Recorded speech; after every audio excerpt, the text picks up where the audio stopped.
Welcome to the Innovative Accountant Podcast, presented by Integrated Advisory by Wealthco. Join your host, CPA Tim Coquell, as he explores thought-provoking ideas, information, and best practices from leading experts focused on supporting the accounting profession and the integrated advisory community. Here's your host, Tim Coquell.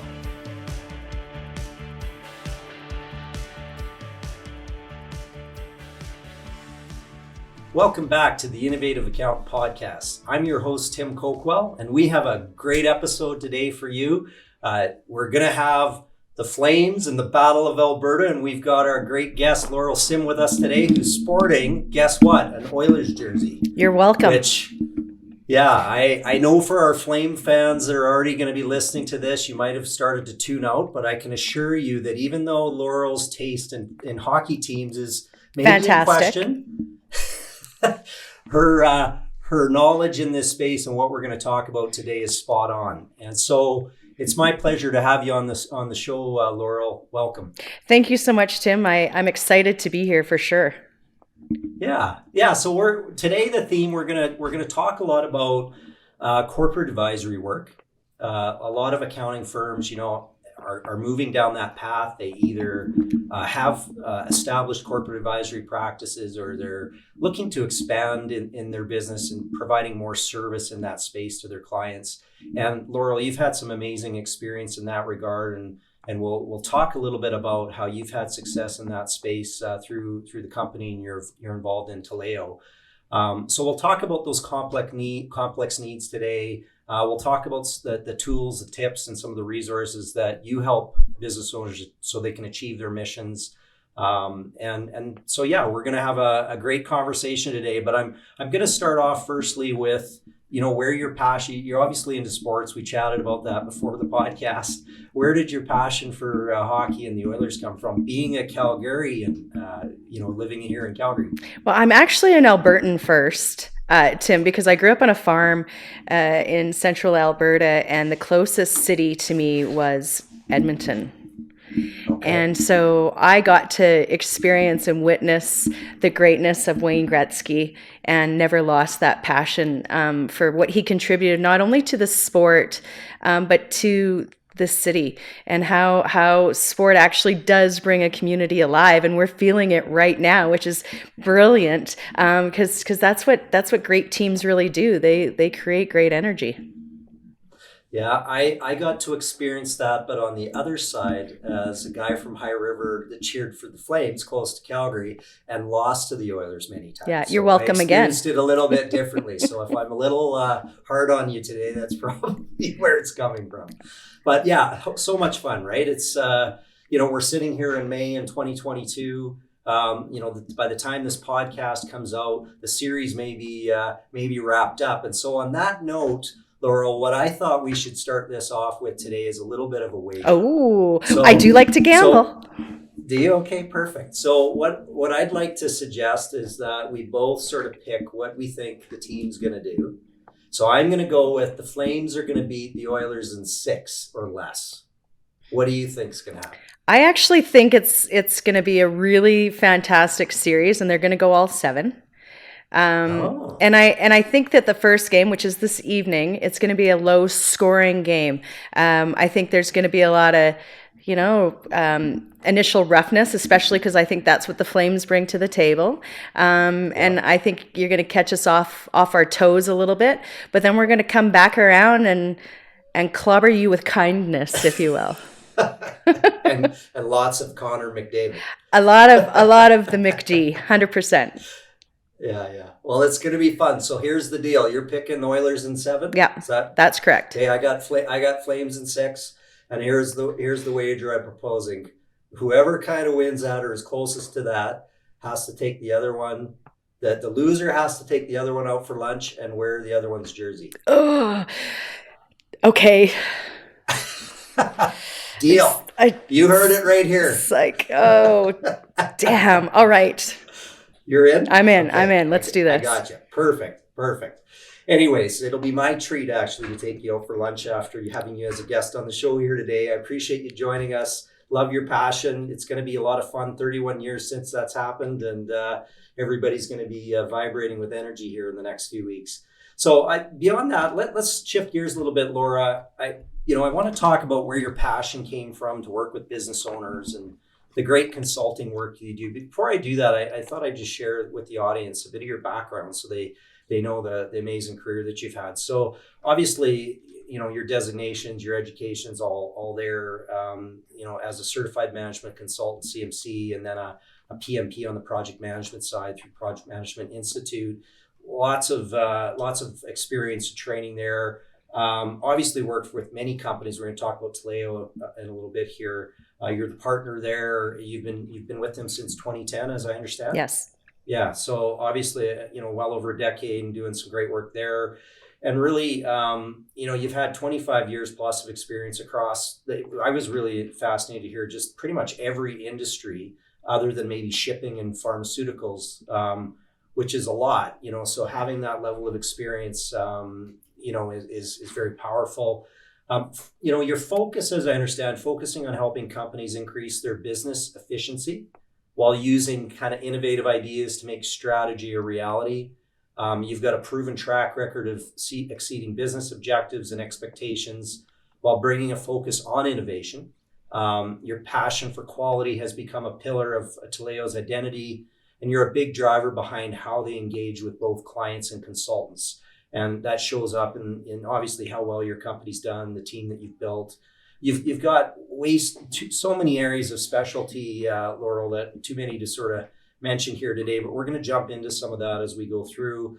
The other great thing that I think you've been doing of late, similar to this, which being on a podcast is kind of old hat for you, being the co-host on the Mission Driven Leader podcast with Ed Hoffman, who was a past guest of ours, and we loved the time we spent with Ed. And this, I'm sure, won't disappoint at all today. I know we're going to have a great conversation.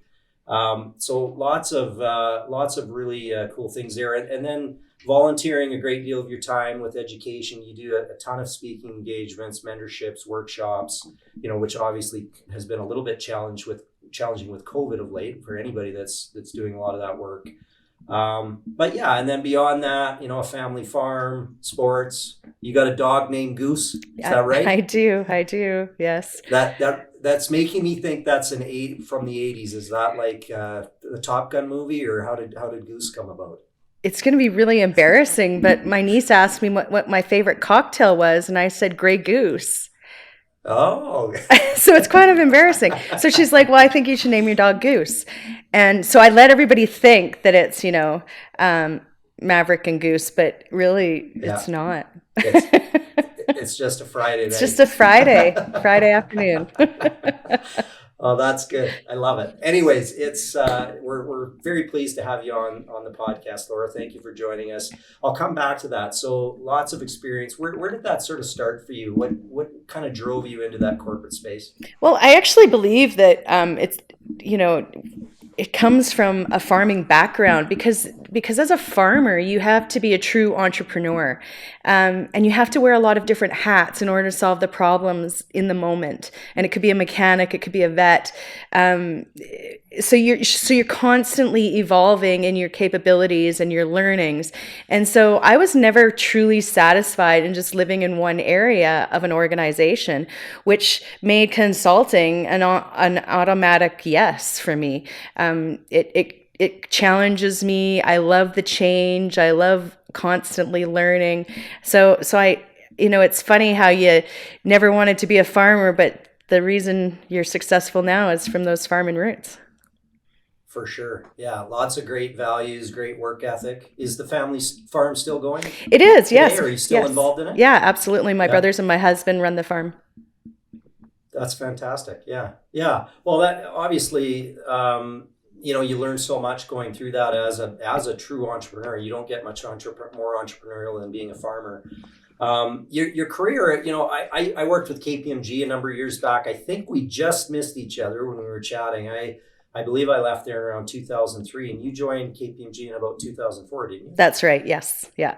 Yeah. So talk a little bit about that. So you worked within an accounting organization, and obviously with our audience, the majority being accountants and working in public practice, what was that? What drew you to KPMG? What was that experience like for you?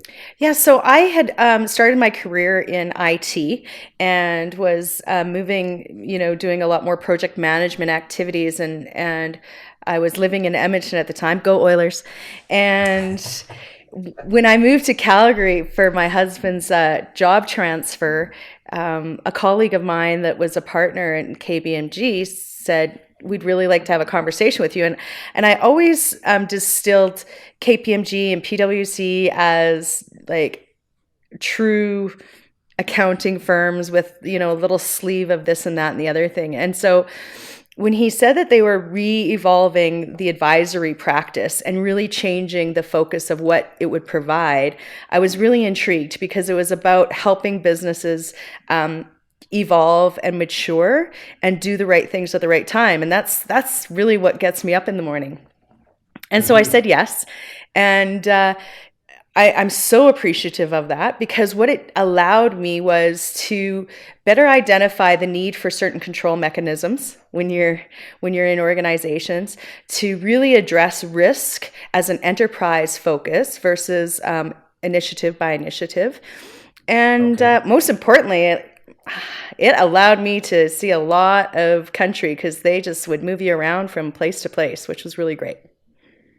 Yeah, so KPM, those large firms, they've usually got a large public advisory sort of team, and then sort of that mid-market or that owner-managed space. Did you get a chance to kind of experience both sides of those, or were you dealing with larger companies, or did you get a really good mix? I actually had a reasonable mix. I would say it was, at that time, it was mostly large organizations that was KPMG's sweet spot, if you will. So doing a lot with the Fortune 500s and that sort of thing at that point.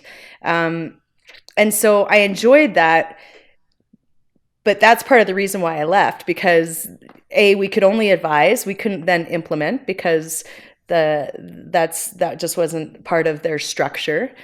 And the mid-sized companies and the smaller companies are the ones that are really struggling. They're the ones that really need the support. And they weren't the same appetite for a KPMG as they were for a Laurel Sim.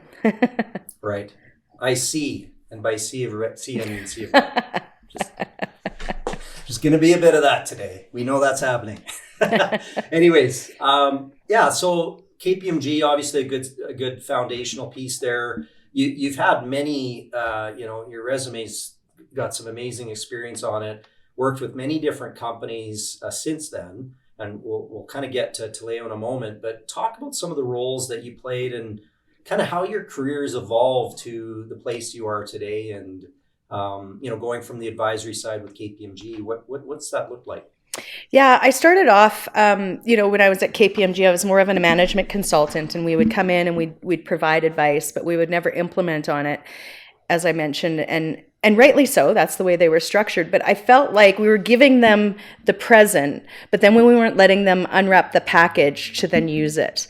And so I really wanted to get back to helping people to unwrap that present so that they could be more successful. And so then I started consulting on my own, just as an individual. And when I was doing that, I was going to organizations that on average were, usually around 2,000 to 500 employees, kind of in there. And I was working at the program and portfolio level to deliver out those strategies. Yeah, wow. Yeah, it's an interesting analogy that you use there. I love that. I haven't heard that gift analogy before, but it's great. And that, working on the wealth management side like I have, and coming through accounting firms, they're great at the planning side of it and giving the advice, but it's that next step. It's how do you turn that into reality? And so how have you sort of adapted to that, and what have you done within the roles that you've played? And let's talk about Taleo. So how do you do that differently there? So I really focus on what the strategy, and sometimes I'll come in and help define the strategy as well, depending on the size of the organization. And I think it takes a certain type of skill set. Obviously, I'm going to be a little biased, but it takes a certain type of skill set of somebody that is a true management consultant to build out those strategies. You want everybody at the table. Don't get me wrong. So you want finance at the table. You want operations at the table. You want everybody at the table, but the person that can create the dots that go across from area to area so everyone can understand and appreciate why we need a certain service or why we can't afford to deliver that service at this time really is heard. And so that's one of the things that I do now with Taleo, but certainly that took years for me to get to that place, and working in all those different industries allowed for that credibility, if you will, so that I could be heard properly. And then once I do that, I help them pull back the layers to then, how are we going to deliver it? Because you have all of this capital. Are you going to use the capital properly for what you all agreed to 2 hours ago? Right. So that's, it takes obviously a lot of trust to be able to sit in a position like that in an organization. And many of these organizations that you're dealing with, they've got their visionary, they've got their founders, they've got their people that believe they're the strategy person to sort of do all that. How do you overcome some of those obstacles, and how do you gain that confidence and trust to be heard across those divisions? Like, that obviously takes a great amount of skill to do that. What's your secret? Well, we should probably check with my clients and determine if it is a good secret or not. But I don't think that it's so much that I am their strategist. It's more that I allow everybody else to participate in defining the strategy together, right? So they might have their strategic department, but they also have their HR department, which is a hot topic these days for creating inclusion and that sort of thing. They also have their financial department, their procurement department. So is the strategy group truly understanding the complications that's going on within each of those areas and the trends within each of those areas to be thoughtful enough to address it across the organization? And I think that's the challenge that people, you can't be all one person anymore in understanding organizations and how they move forward. And the second you assume that you can understand the trend for procurement as well as the trend for software packages, your company's probably going to fail. You need somebody that bridges the gap across the conversations so that everybody is actually on the same page, hearing each other, but also trying to innovate on how they move forward as a team. Yeah, so a lot of what you do is sort of breaking down potentially silos that are kind of built between these organizations and ultimately creating better communication that allows them to have more buy-in, more commitment, and more important, just clarity that the decisions that they're making are the right ones. Absolutely. Yeah. Yeah. So do you want to start selling my services? Sure. So yeah, it's not a lot different. Like I look at, even in the parallel to the wealth management space, that's a lot of what we talk about on a regular basis with different guests is, looking at some of those silos. You got bankers and lawyers and accountants, and none of them really work together that well often as a team. And that even happens within an organization, like what you're experiencing. And it takes a lot of work to try and get that communication going.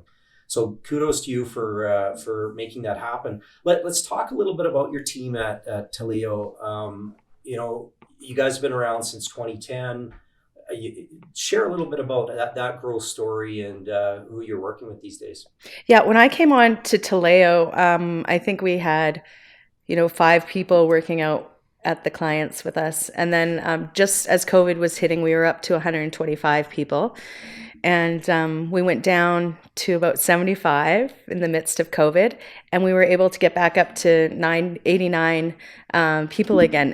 And I believe it's because we like to show up as true partners with the organizations of which we work. We're not there to step over. We're there to walk beside, and we're really focused on providing quality approaches and challenging them on opportunities where innovation should exist, where they really could do something slightly different that could be really impactful. And maybe the impact is to the capital spend, or maybe it's to the product that they're going to deliver out to their customer base. Yeah, and so 89, that's a large team. Is that all internal? Is it consultants? Is it your network? Like, how do you, when you look at that number, what is that? Yeah, so it's a blended number between term employees, full-time employees, and then contractors. Yes. Yeah. Mm-hmm. And in terms of their skill sets, like obviously with business owners, their needs are very complex. You've got a variety of, you mentioned earlier, you can't have really one person trying to sort of drive this whole thing. So talk about the types of people that you've got on your team, the types of experience and specialties that they're bringing to clients of your firm. So I think that we've really been able to, one thing that was really fantastic with COVID is we were allowed to expand our team to be more across Canada. And now we actually even have some clients in the US as well. But we were able to do that because people became realists that you can do your work from home. And so in doing that, we were able to expand our skill set and capability at the same time. So I've already spoken about that management consultant side of the realm, but we're really strong in setting up project management offices, running portfolios for organizations, just delivering straight up projects through our project managers and our business analysts. We have financial consultants, we have technical advisors, we have architects, we have inclusion experts helping organizations to figure out how they're going to show up differently. So we've really broadened our experience, and I would say that success was due to COVID. Yeah, so that's interesting. We've done the same and opened our mind. We're seeing lots of firms do that. When you're thinking you need to hire somebody and have them in your office on the ground here, say in Calgary, that sort of limits your talent pool. I know we've been much more open about bringing people in. We've got some people working out of Toronto, and it sounds like you're doing the same thing, which is fantastic. There's lots of services that you provide, and I don't imagine how one person can do that on their own. You talk about inclusion, and I'm sure you've got companies pushing into technology. If you're not in the tech business today, you're probably not in business. So I'm assuming you've got experts like that on the team as well. Absolutely. Your core services though, as you look at that, so you talk about resourcing, you talk about advisory services, portfolio management. I think you even got PMO assessments on there. Out of all of those things that you do as an organization for companies, where does your passion truly lie? Like where do you like to fit in all of that? I would say that I love helping an organization set up their portfolio to deliver out their strategy. There's nothing more rewarding than knowing that you've put them on the road in a car that is actually fully fueled, because you're an oil country.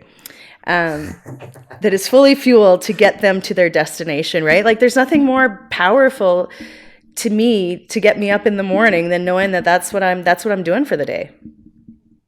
Yeah.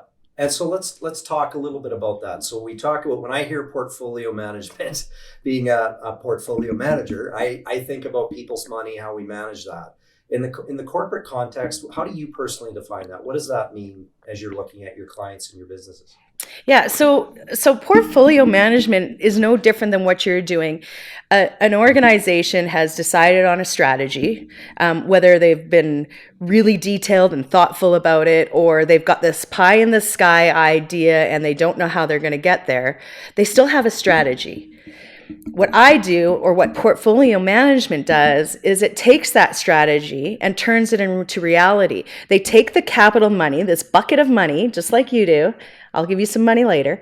They take this bucket of money and then we put it in the right places in order to drive out the business value to get to that strategy.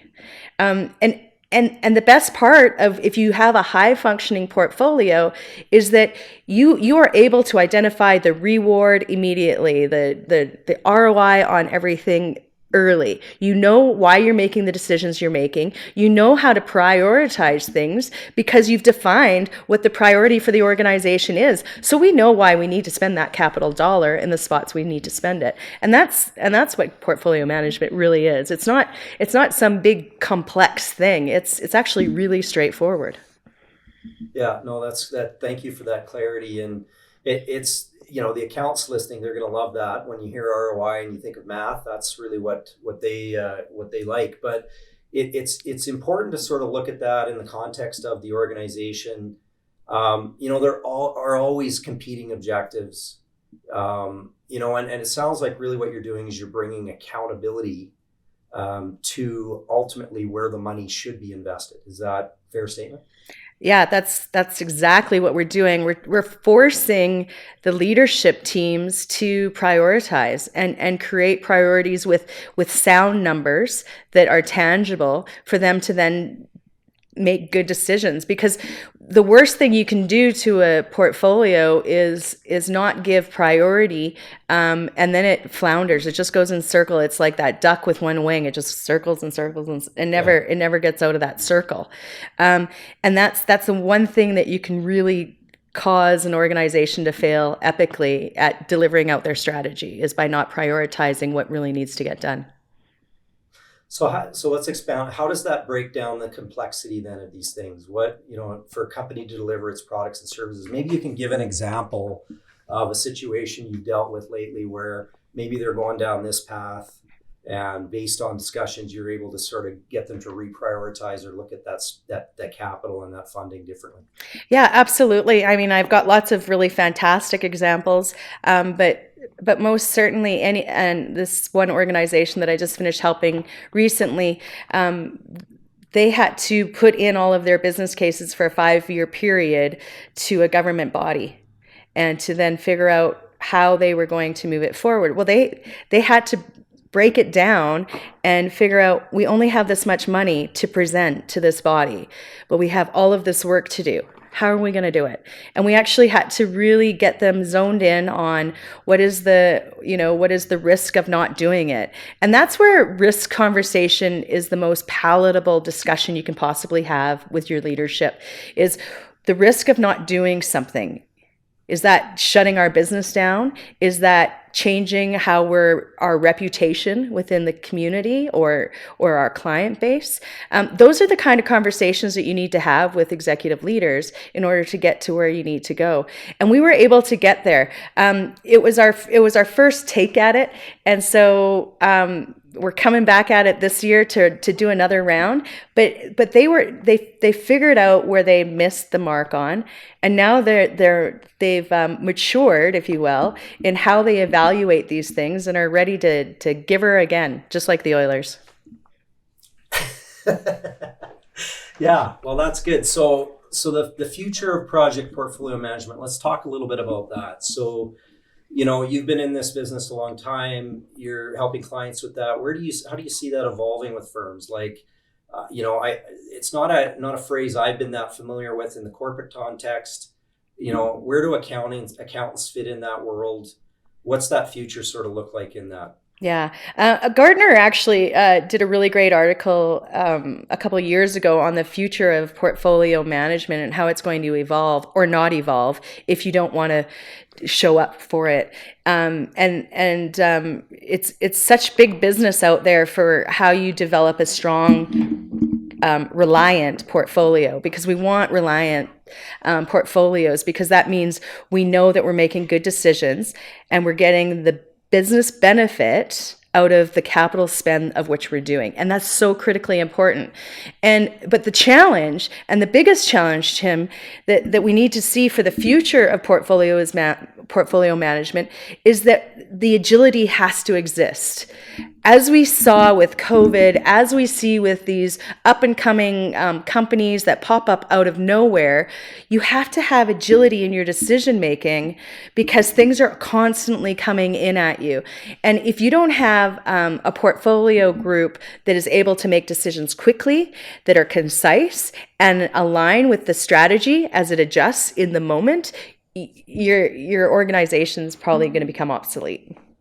Yeah. So how do you create the leaders? How do you create the tools that have that agility? What are some of the things that you bring to firms that are maybe lacking that? I think at the end of the day, it's going to sound so simple here. Communication. So if we have the right governance models set up in organizations so that we know who's making the decision and they're ready to pull the trigger and make the decision quickly, and then we're able to communicate it to the right people through the right governance structure, we're able to move things fast. But if you're not able to make decisions, why are you asking us to look at things? Because we're going to be sitting there forever until you miss the boat. And that's where a lot of organizations have failed. Yeah. And so the governance being a key part of that, what do you like to see what types of things do you see that where it's poor governance? Where do you try and take them? How do you kind of get them to a place where that's at least a foundational piece? Well, I think you and all of your accounting colleagues can agree that governance can be over complicated for no good reason other than to make oneself feel good. And we're in a time that it's not about people feeling good if we want to make money. It's about doing the right things. When it comes to making people feel good, let's build on the corporate culture. You don't put the corporate culture into the governance structure. You do your delineations. You do your authority management within there. But you don't, it's not about feel good. It's not about, Bob wants his name here, so we'll put his name in here so he can pretend to make a decision, but that decision didn't actually matter, but it wasted an extra 3 months for us to decide if we're going to move this work forward. That's not the proper structure for governance. Right. So you help them sort of bring some better shape to that. And then obviously you said it sounds simple, but communication is usually always the issue, right? When you kind of get down to most problems, that's normally what it is. So how do you get them communicating better? Are there certain things that you bring to the table? We've had guests on our podcast that take the time to understand people with Colby or different tools so that they can connect and speak and understand each other different. Is that part of it, or is it more structural than that? What do you guys do to kind of improve the communication across an organization? Well, I think there's a lot of techniques out there. I go by that rule of thumb. You have to tell a person 7 different ways in order for them to hear it once, Right.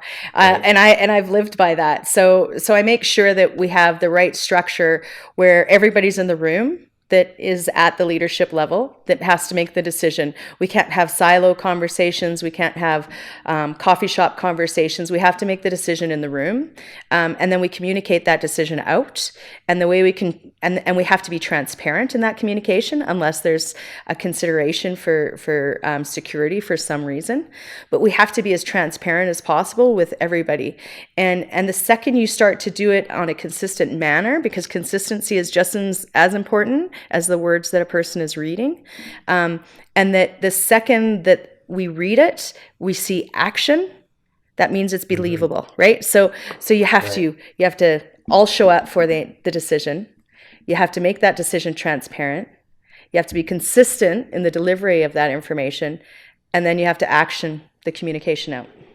And if one of those is missing, it just falls apart. Right. And so you're coaching that process and working with teams to understand that and follow through on that. That's excellent. We are going to get back to the interview in just a moment. If you are listening to this episode of the podcast and wondering what you can do today to transform your CPA practice, I have a free resource I want to share with you. It's called the Integrated Advisory Video Series. This 8-part video series shares our learnings over the past 20 years of how successful accounting firms are increasing revenue by offering a more holistic service offering to their clients. You will walk away with a firm understanding of the immediate changes that are happening in the accounting industry and the impact that they will have on your firm in the future. How successful independent accounting firms are broadening their service offerings and offering a better client experience without increasing their billable hours. And how you can become your client's most valued advisor by being at the core of their wealth management team. To get access to this free 8-part video series, visit integratedadvisory.ca. That's integratedadvisory.ca to learn how you can grow your firm without burning out or increasing your billable hours. Visit integratedadvisory.ca and get free access to the video series today. Now back to our guest. Let's shift gears a little bit from project portfolio management. You guys do a lot of work in resource allocation. You know, you can have great communication, but if you got the wrong team members on the bus, or you don't have the enough team members on the bus, how are you helping businesses with that, whether it's their internal team or through the consultants that you bring to the table? Yeah, I like to say that building a project team or building an organization full of solid leaders is like baking a cake. If you don't have the right ingredients, it doesn't matter how it's going to turn out wrong. Right. And not to mention if you don't have the right ingredients, but you have to bake it and let it bake until it's done.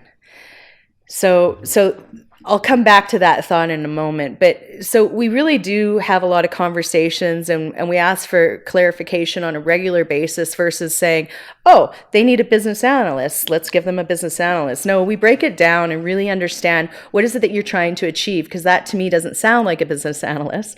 That sounds like a data scientist. So let's talk further about what you're trying to achieve. So you have to have the right ingredients for those project teams. And then you also have to be willing and ready that if you're bringing a new employee in, to allow them to bake properly for the length of time in order to get up to speed.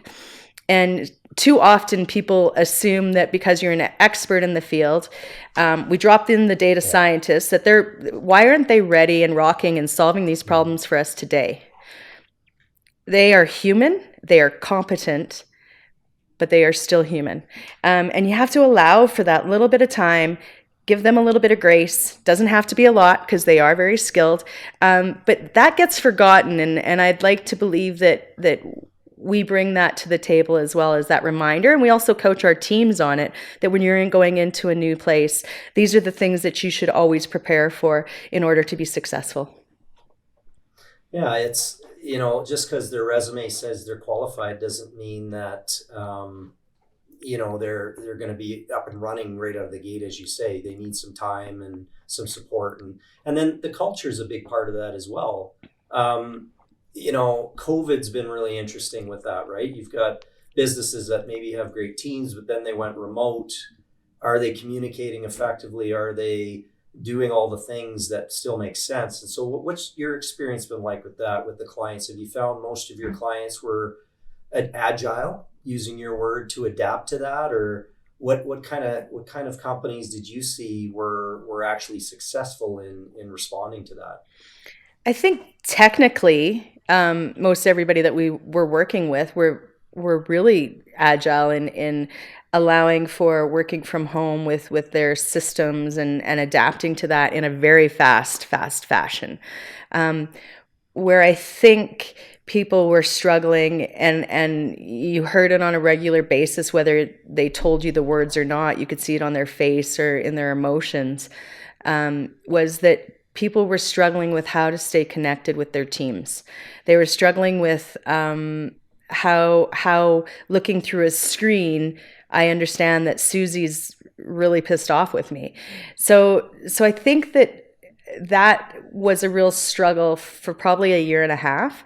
And we probably only noticed at the tail end of COVID that people finally started to figure out what they needed to do in order to show up for their teams and in order to show up for themselves. A good example of that is if you're a single person and you don't have any pets or any girlfriends or boyfriends or that in your life, and all you do is stare at a screen all day, what is going to be your outlet at the end of that day? And are you and I paying attention to that person so that we know how to engage with them, unplug for 5 minutes and engage with them as regular humans so that they know that they're valued and that they're being heard in a different forum from get this deliverable done. Mm-hmm. Yeah, it was, many companies were sort of set up with the technology and maybe the paperless and a lot of maybe investment and energy went into that just so they could kind of carry on. But That's been a theme I've been hearing a lot. It's just that cultural piece of maintaining the culture and that connection was really what came out of it. It was probably the most challenging. What were some of the best practices then? You mentioned one, which was just making sure you're taking that personal time. Anything else that you took away that you saw that was creative that firms were doing to maintain that team? Well, maybe before I answer that question, I don't think that this is any different an experience than general projects, where the tangible stuff, the systems, the paper trails, the signatures, all of that stuff can be dealt with. It's the people part that in large transformation initiatives are completely lost. And so COVID was a big organizational transformation of which people actively chose to say it was a problem and we're not really going to deal with it because it's going to go away soon, versus saying, no, this is how we need to transform our organization because this is also going to be our future. And there's too many people that weren't willing to change in the early days, so they just went with the tangible stuff of which they could change, which was going to, it's going to solve it, because that's what technology does. It just solves these things and people move on. And so that's what a lot of projects have now evolved from, is we have to look at the people and we have to look at the organizational change management, and how people are going to take on these changes to make sure that we do a better job next time and every time after that.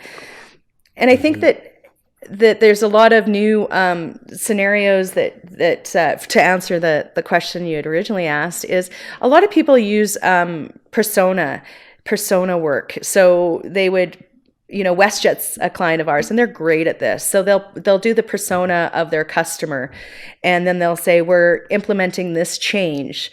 What does how is that persona going to respond? And they'll have numerous customer personas to help them determine how they're going to help them through that change. So imagine if organizations actually did that during COVID, and we had the persona of the single person that was home alone every day. We had the persona of the mother that is a single mother that has 2 children hanging off of her because they no longer have daycare. You have the high performers that all they ever do is work. If we did those personas up properly, could we have jumped through the tangibles the same way, right, as we did with the tangibles? I would say yes, but we actively chose to focus on the tangibles because it was the easy out. Yeah, it's kind of what made the most sense. But that's very interesting. I love that persona approach, because basically you're looking at it from different perspectives and really trying to take that in before you're making those decisions to move forward. The other big thing everybody's been talking about, the Great Resignation, and having process, governance, good communication, all these things. But if you don't have butts in the seats, it's really hard to achieve your objectives as an organization. What are you seeing in that regard? Like, is there creative things that companies are doing to retain people? How are companies adapting to this new world we're in? So there is a lot of organizations that are ignoring it and saying, this is how we run, so we will continue to run this way. And it'll be interesting to see the fallout of that, right? Like if I could, invest in the future, I sure as the heck would, but I can't. My gut says that people will say there's a lot of other work out there, and I learned that during COVID. So I'm going to go find happiness where happiness exists. Because I'll tell you what, I wake up every day happy, Tim, working. And if I didn't, I wouldn't be doing. You wouldn't be doing it. I really wouldn't be doing it at this stage in my career. And then there's the organizations that are dipping their toe in and saying, oh yeah, we're going to do this and this and everybody's going to like it. But they're doing it because their neighbor's doing it, right? They're doing it because, oh, well, I heard my colleague said that they're doing this, so we'll do that. That sounds good, we'll do it. So they're not really truly investing and putting the energy into it. They're just kind of stamping it, saying, hey, we're going to try some stuff because those guys tried it, and we'll see how it goes.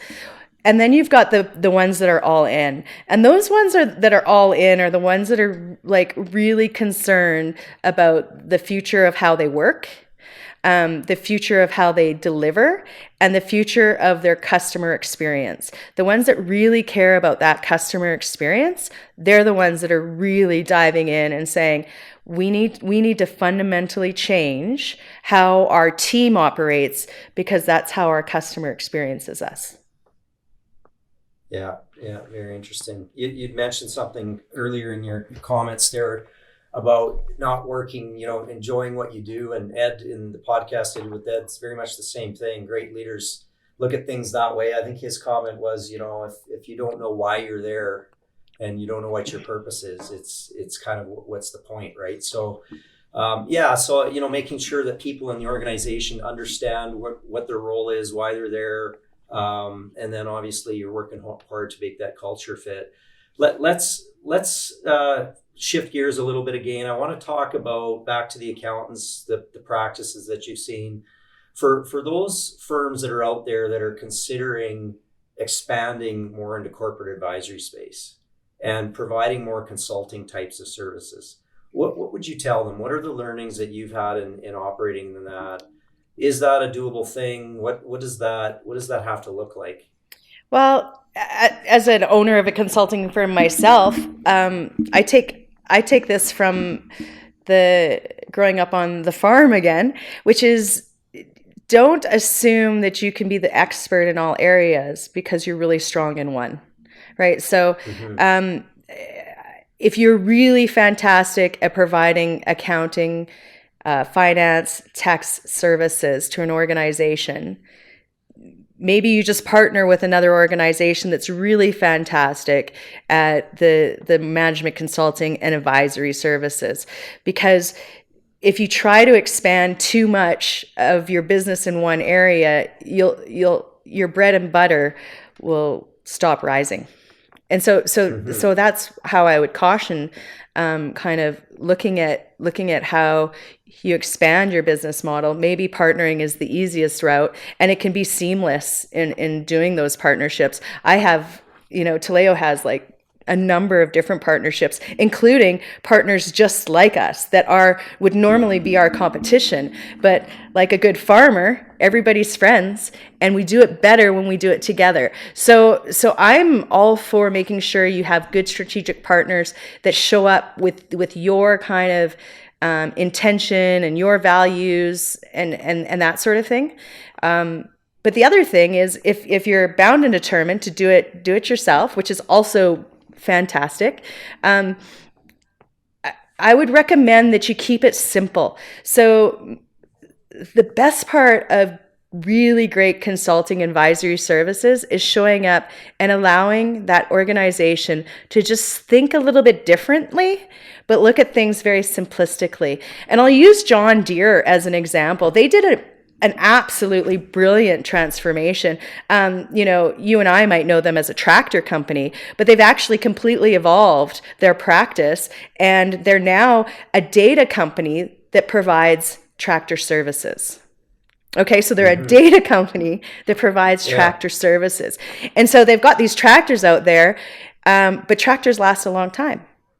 So they're like, well, how can we make it sell more services and be more of a partner to our farming community and our construction community and that sort of thing? And it's all about the data.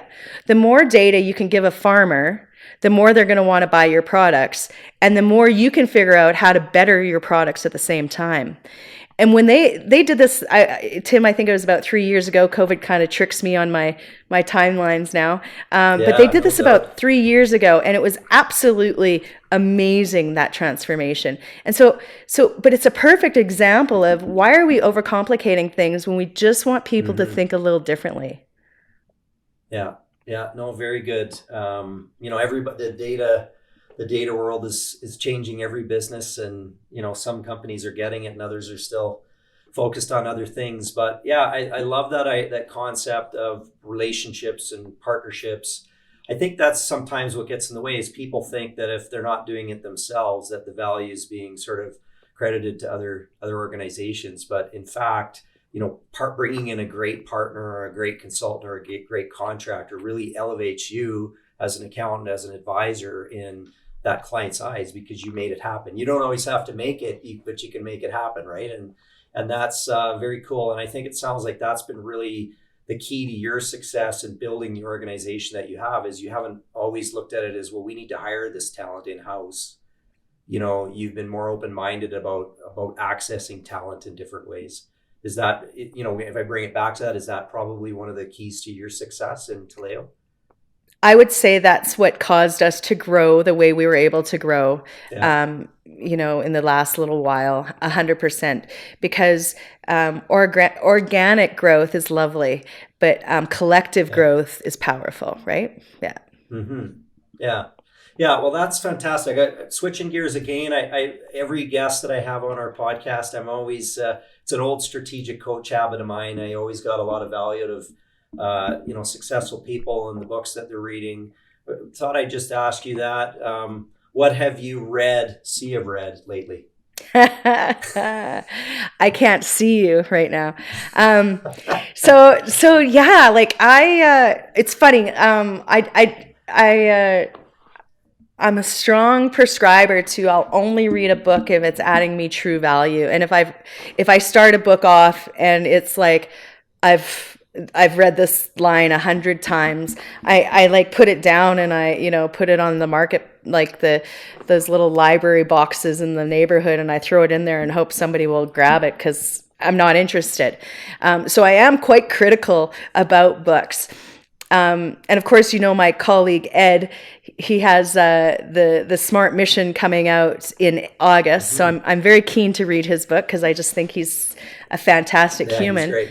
But there's this book called F Balance, and it's literally about saying, how everybody's, you just need balance, like just create some balance, and then your work life and your home life will just it'll get in its rhythm.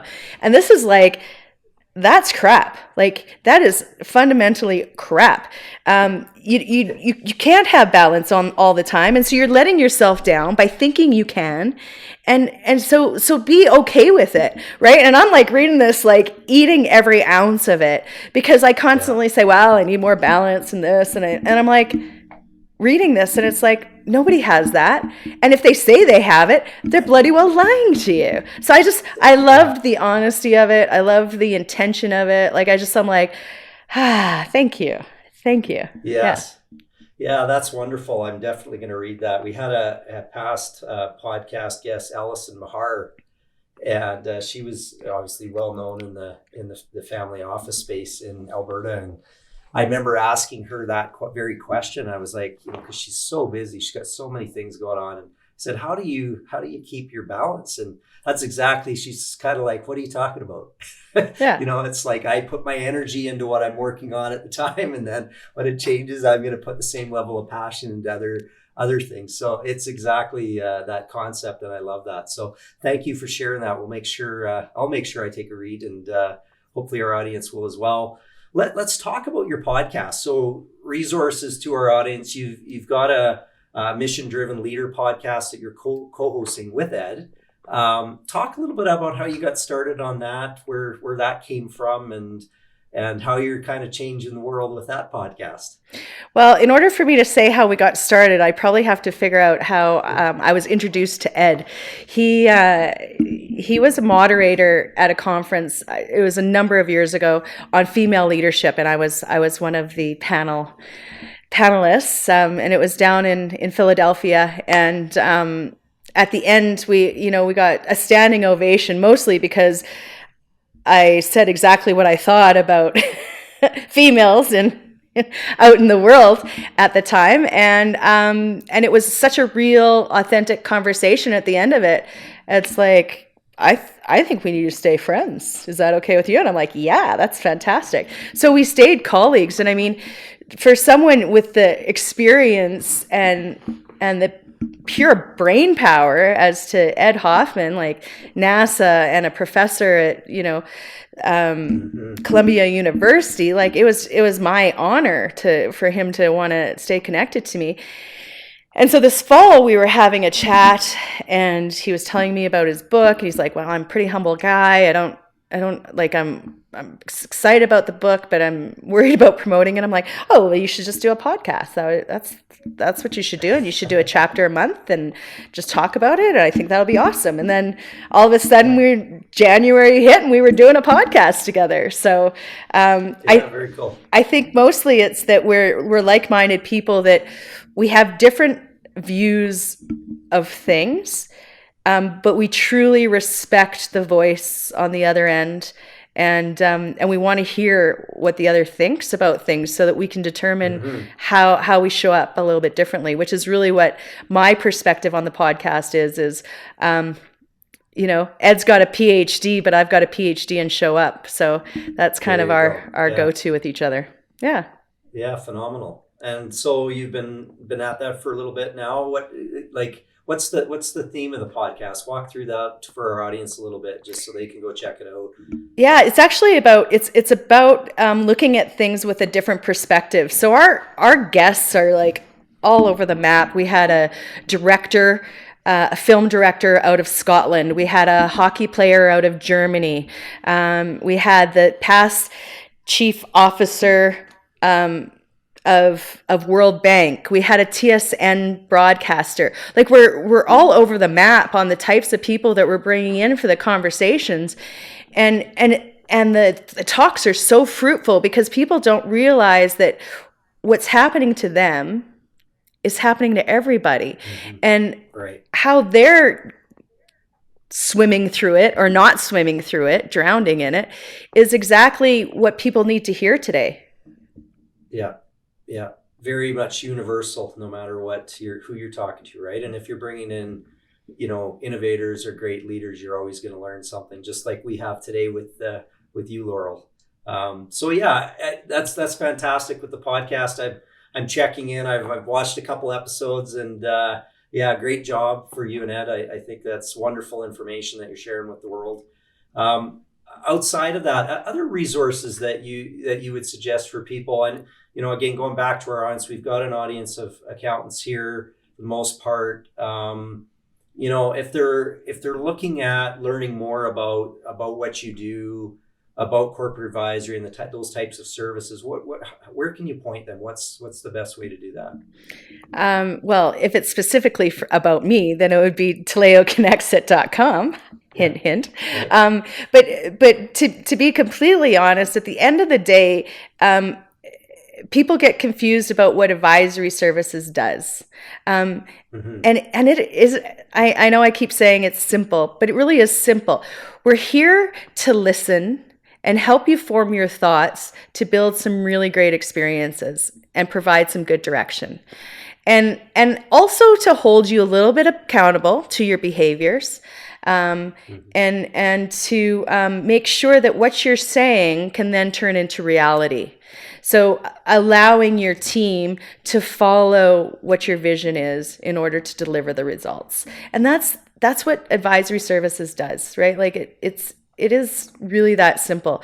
And so my thought is that if you're having conversations with your CFO and they're talking about the challenges of their future of their services and their products and not sure if things are going to dry up, this is the time you bring us in. This is absolutely the time you bring us in, because it's not about tightening the budgets at this point. It's about being innovative on trying to change your service offerings, trying to create new product lines.